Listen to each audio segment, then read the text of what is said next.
This is a special edition of KOMU 8 News, Smart Decision 2014. Election day is in full swing for Columbia voters. Two major tax issues are on the ballot. Good afternoon, everyone. I'm Jim Reek. And I'm Brittany Pieper. We have a team of reporters covering several key races and issues, but we begin with Proposition 1. It's a property tax it would increase to help pay for more firefighters and police officers. KOMU 8's Paige Travis joins us live downtown to tell us how Proposition 1 would impact you and your safety if passed. I'm at Fire Station 1, one of 10 fire stations that could see more firefighters in the next 5 years if Proposition 1 is passed. Now, the city is asking homeowners to vote on a property tax hike of 30 cents per $100 of assessed value.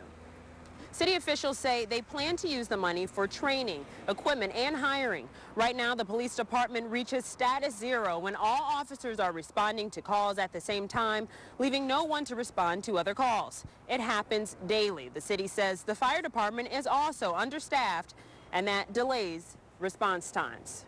We would continue to look for creative ways to provide the level of service that the community expects from the Columbia Fire Department and think outside the box. The council should find another way to reallocate funds and fully staff both the police department and the fire department. But the city says that the city is growing and they don't have enough funds to match the growth. I'm reporting live from Columbia downtown, but we're going to send it to KOMU 8's Michael Doudna, who has more on another tax issue facing Columbia voters tonight. Thanks, Paige. Voters are also deciding on Proposition 2. Now, that's essentially a property tax. Now, I'm just right off of Broadway right now near some new construction. Now, if this is passed, what it would do is make the very ground that I'm standing on right now more expensive. It's currently 50 cents, but under this proposition, it would raise from $1 to $2 depending on the construction. Now, proponents say it would help pay for more infrastructure like roads, but opponents say the proposition is a mistake. How do we figure out how to grow smart? How do we figure out how do we grow to make it sustainable? Be able to make sure all the services and all the city services that are expected of our city can be done.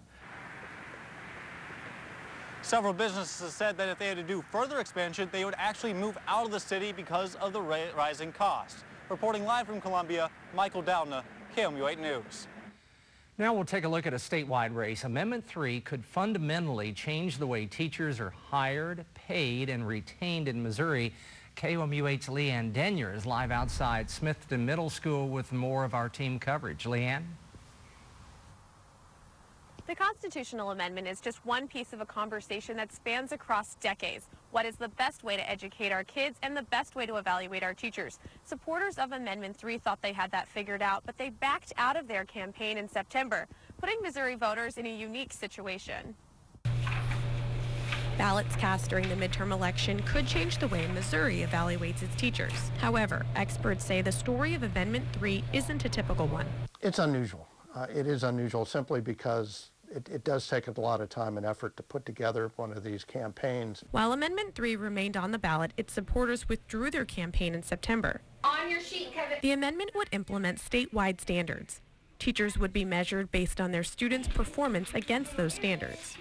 Currently, there is no system in place, no money set aside. The Teach Great campaign sponsored the idea. Since the proposal did not go through the legislature, Teach Great leaders wrote it to their liking. They write it up in such a way that even people who might be amenable to support it have reservations about it. The standards would determine contracts and much of the hiring and firing process if passed.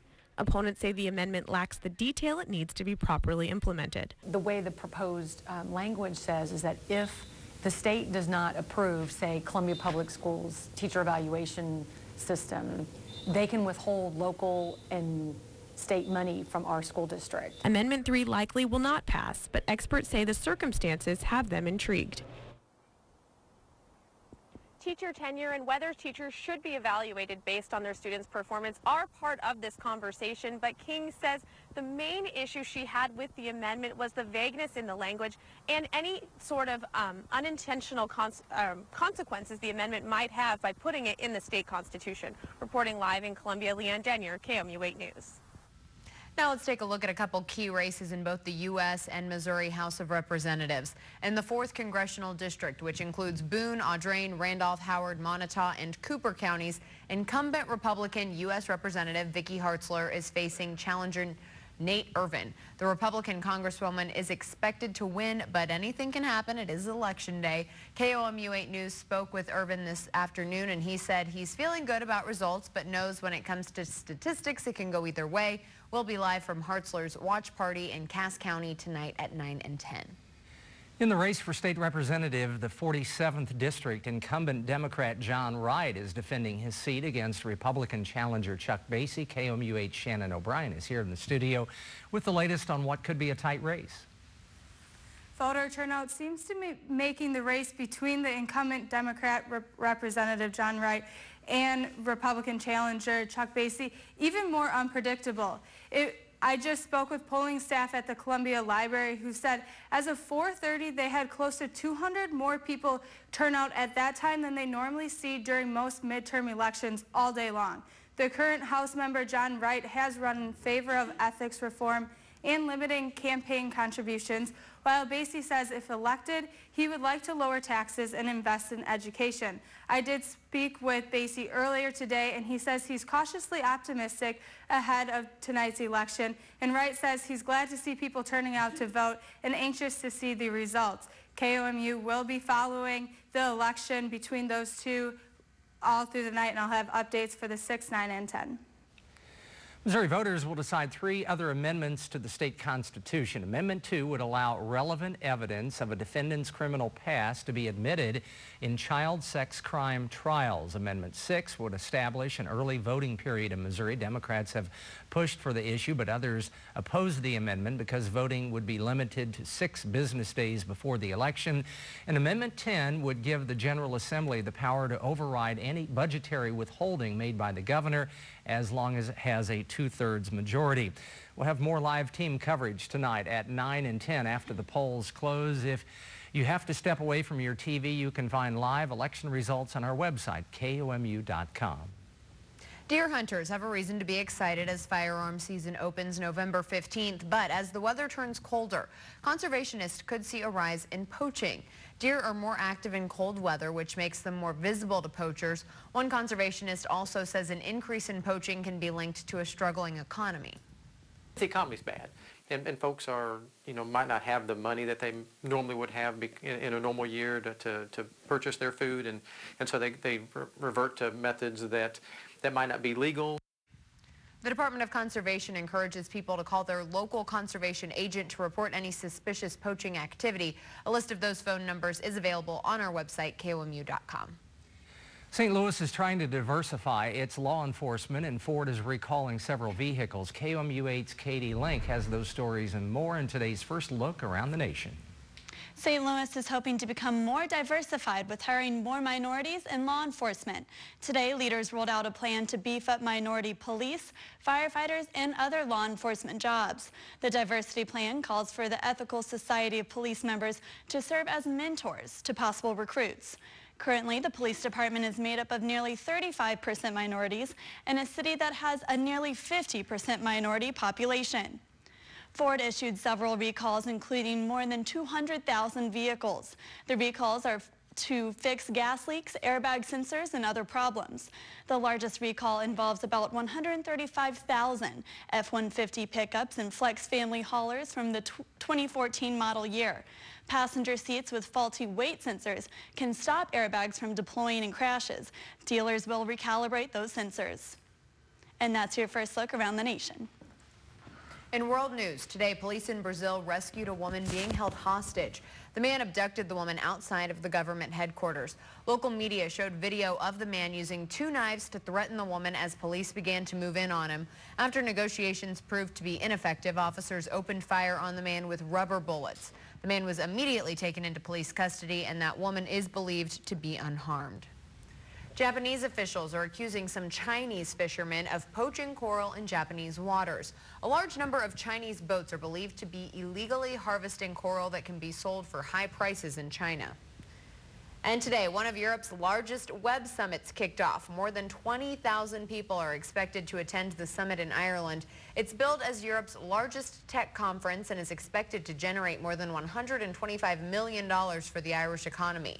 From young startups to seasoned tech companies, founders of the summit say there's something for everyone. A gray, dreary day. Let's send it over to Rosie for a check of the forecast. Thank you, Jim. Gray and dreary because we had a cold front move through today. And check out the powerhouse of temperature drops that cold front created. Right now across most of the state, we're anywhere between 10 and 20 degrees colder than we were just at this time 24 hours ago. Mid-Missouri right at the heart of that. Columbia right now 20 degrees cooler. Right now we're into the upper 40s as compared to the upper 60s where we were at just 24 hours ago. So I won't continue to rub it in. I promise there are good changes on the way. We're looking at cloud cover for the rest of tonight. And if you're heading out late to the polls, temperatures are going to be in the 40s for the next few hours. But we have to talk about better things in your forecast and a look at your next 8 days in total. Got all of the details coming up in just a bit. In your health, experts say you may be giving your baby too many baths. Find out how many is too many.